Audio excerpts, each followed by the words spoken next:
Hi, this is George Sicalius, and this is Sprint 2. Yeah. Um, so I'm gonna start with the game class. Um, so I turned it into a singleton. Uh, the user can set the display window. As of right now, I have run uh, as a public method. I know this isn't ideal, but this allows me to call run inside of main. Um, Ideally, I'd probably have like a subclass um, that the user would that the user would only have access to, which would allow them to do all this stuff with the display window, but this would be hidden from them. Um, so yeah. So going into the C++ file, I removed all of the demo code and replaced it with all of my own methods and classes. Um, I'm gonna go into I'm gonna go over all of this a little later. Um, so the camera manager, starting with the camera manager. Um, as of right now, it's pretty bare bones. I just have the default camera and the current camera. It's a singleton also, obviously. Um, so yeah, I'm just storing the default camera and the current camera. What I'm doing is on construction, I'm creating just one camera and I'm setting the default camera and the current camera equal to the camera from the demo. Um, so yeah, that's camera manager. Uh, Game objects. Okay. So game object, it derives from updatable, drawable, and inputable. I don't think that's a word, but oh well. Just to show you the base classes. So drawable just has draw, updatable just has update. I didn't do anything for input. Well, um, it's just not easy to say. um, I imagine we're gonna do some more work on this, like when we start working with registration and that stuff. So it's there, but it's not doing anything right now. So back to game object. As of right now, I have the base class of game object store a graphics object. Um, what this means is whenever a player creates something that derives from game object, it's going to have a graphics object, whether or not they're actually going to assign some graphics object to it. Um, so yeah, that just allows me to hide some of the more verbose creations of the graphics objects. Um, yeah. For position and that stuff, I took the opposite approach. If the player wants to move said graphics object around in the world, then I have them basically calculate the transformation matrix, and then they pass it to update position, which would then update the graphics position in the world.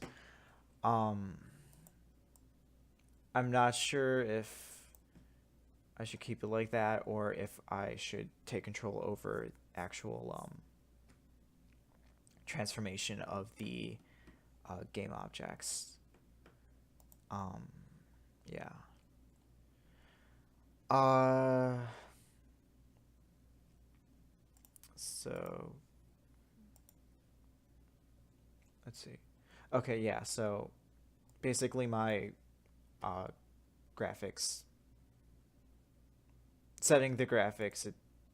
Blah. I'm just hiding the graphics calls. Uh, so now onto scene. So, if I recall correctly from the Thursday lecture, scenes are supposed to be responsible for drawing the game objects and updating the game objects. Um, so because of that, I'm having the scene store the a vector of all the game objects that were created inside of said scene.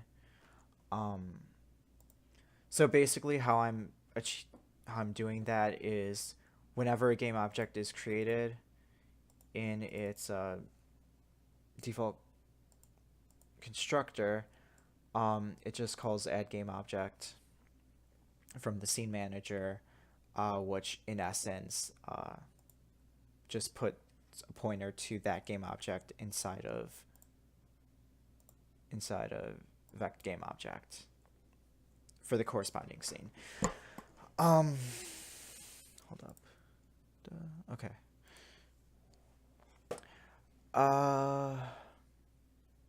So this is scene. Scene manager. It's responsible for keeping track of all the scenes. It's also responsible for setting the current scene. As of right now, I'm using a vector to store all of the scenes. There's just one, but yeah, this works for now. Ideally, I think I'd want to move it to map because I don't expect a user to store the pointer to the next scene they want to go to. I'm expecting them to want to assign a scene to some kind of string and then just initialize the next scene using a string. Yeah. I don't know. No. Okay. And also, I moved out all the graphics objects and actually turned them into game objects. Just to show you. I know, nothing too special. Oh, also worth mentioning. I did give scene a virtual initializer and virtual termination. Which when the user creates a scene, they'll have to they can set those themselves. So just going over how all this works out. So in load content, load resources is called, which goes into here, load resources. User loads all their assets, creates their first scene. And then scene manager sets the current scene. Good definition. Which will set the current scene to the given scene, and then it'll call initialize on the new scene. So in this case, it'd be the new scene would be first scene, which is, no, it's not that. It's this. Yes. So it calls initialize. Initialize creates all of the game objects. Deletion of the game objects is handled after the scene, before the scene is, when the game terminates. It's handled when the game terminates. So I don't need to worry about deleting these after the user doesn't have to worry about deleting the game objects, is what I'm saying here. So yeah, no, actually. So yeah, it sets the scene, then initializes the camera, then goes into update. Scene manager calls update. All this does is it calls update on the current scene, which will then iterate through the vector of game objects that exist inside of the scene, and then just call update on them. And then it calls draw, and it basically does the same thing. And then when the player exits the game, it terminates all of the managers. For scene manager, good definition. scene manager, it iterates through the vector of scenes. It'll then terminate the it'll delete the scene. When the scene is deleted, that's when all of the game objects attached to that scene also get deleted. Um, and then once all the scenes are deleted, that's it. So yeah, that's it. Okay. Oh, just to prove that it's still working. Okay. All right, that's it.